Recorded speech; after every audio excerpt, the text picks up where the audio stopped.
Hi everyone, my name's Kelsey and welcome back to my channel, Ruffalo Reads.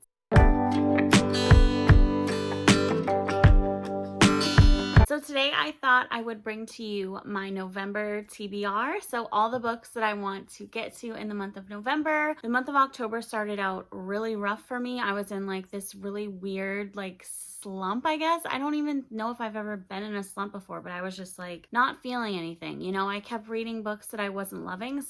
But I'm ending this month strong and I'm really loving what I'm reading. The last, few I've read have been really fun and really fast paced, and I'm loving what I'm currently reading too, which will be obviously in my October wrap up. But I will get into all the books that I hope to read this month, both the ones that I have physically and the ones that I'm going to be doing audio or Kindle or what have you. So let's get into it. So I figured I'd start with the physical books that I own since I only have 3 of them. The first one being Mercy by Sarah Kate. I still haven't gotten to this one. I feel like I'm late to the train, but I'm still excited for it. And, I just have to get around to it. Sometimes with series, I can get like, okay, I want to read other stuff, but I definitely do want to get to this one. It will be read probably towards more the beginning of November. But yeah, I can't wait. This is, the 4th book in the Salacious Players Club series by Sarah Kate, and I can only imagine that it's going to be great. Next one is one that's been so hyped up that I had to buy it, and that is Magnolia Parks by, who's this by? Jessa Hastings. So I've heard this is like Gossip Girl, very like drama-y type of romance, like very toxic, angsty, and I'm here for it. I can't wait to give it a go. They don't have an audiobook as far as I can tell. So that's probably my biggest hesitation. So we'll see. If I'm reading a book physically, it takes a lot for me it just takes a lot more time because I have to solely focus on that, and being a mom of 2 and a full-time, worker.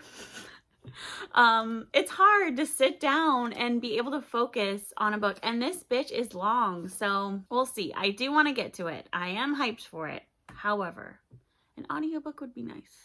Then is one that I haven't necessarily heard the best things about it from other people, but like that cover, ma'am, is beautiful.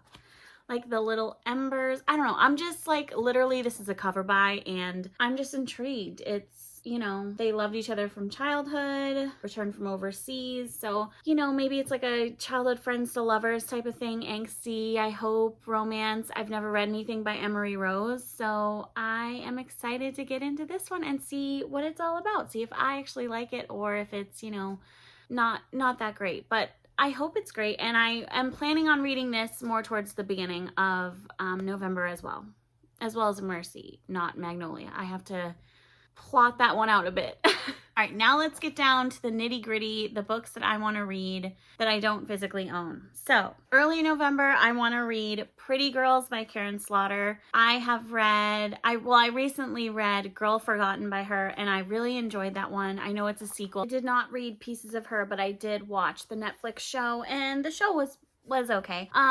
But I really did love Karen Slaughter's writing, and I'm intrigued to read more from her. So that is why Pretty Girls is on my list, because I've seen and heard so many good things, and it seems gory. It seems like there's lots of trigger warnings for, violence against women, which is really hard for me to read, especially like rape and things like that. But we're going to go there and we're going to do it. I just love listening to thrillers. Like, I don't know, it's just so fun. And then like also simultaneously like playing like Animal Crossing on the Switch. I don't know. All right, then we have, so I just wrote down literally anything from Elsie Silver. I've yet to read an Elsie Silver. Everybody just like loves all of her books and they're discovering her. So I'm like, I don't know where to start. Like, I have a few that I have in mind, but I know there's like a whole series. So like, do I start with, pick one of the popular series and start at the beginning? Like, I need a plan there, but Elsie Silver is on my TBR in general. This one is, I already bought it, so it is going to be read. It's going to be listened to, and it's on my Kindle. It is The Punk and the Plaything by B.B. Reed. It's supposed to be dark. It has good ratings. There's like a tomboy heroine. However, I read a B.B. Reed recently. I'm pretty sure. That'll be in my October wrap up. But I did not love it. So I don't know. I'm hoping that this one is good. We'll see. I've heard like I said, good things. So fingers crossed. Next on my TBR is by Kennedy Ryan. It comes out November 15th, and I'm talking about Before I Let Go. This cover, I need this book. I will be purchasing it. I've heard Caitlin from the Love Librarian actually absolutely rave about this book, and I just can't wait. I think it's a little bit of fake dating. It's marriage in trouble. It's, you know, reconnection. Actually, don't know if the fake dating thing I just made up in my head. Anyways, I can't wait. I love a good marriage in trouble. I think that it really shows the realness in a relationship, and like the effort and the love that's actually there to actually put in the effort to make it work, or, you know, help something grow and be better and evolve. So I'm very excited for that one. Then we have, I've never read anything from this author, and it's Chloe Lee's, but the book is Two Wrongs Make a Right. This cover, what always puts me off from Chloe Lee's books are her covers, because her covers are just like so bland. Like it's just like either just red with like two soccer players, or like just yellow, or you get what I mean. Like it doesn't catch my attention. It doesn't make me want to read it. What makes me want to read it are people's reviews, but I want to just see it and like be intrigued by it. And this one I am. So it's a reimagining of Much Ado About Nothing. It's a meat disaster, fake dating, and it's supposed to come out November 22nd. So hopefully I'll be getting to this one more towards the end of November. Then we have one that I'm insanely excited for. So I've only read one book by this author, and that was, oh my God, I cannot remember the title of it.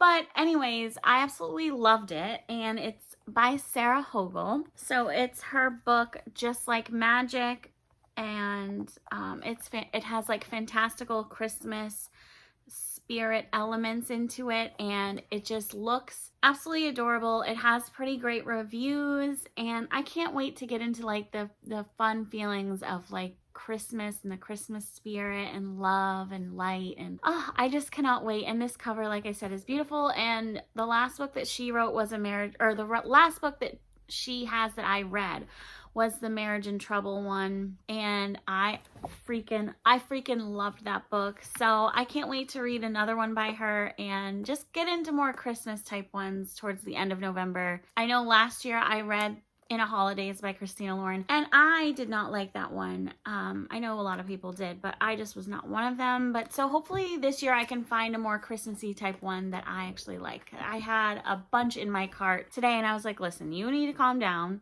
You need to read them before you actually buy them. So yeah, that is, I'm pretty sure, right? Yeah, so that's pretty much everything for my November TBR that I have so far anyway. I'm currently in the middle of trying to finish everything out rather for the month of October. So I'll be coming to you with my October wrap up fairly soon.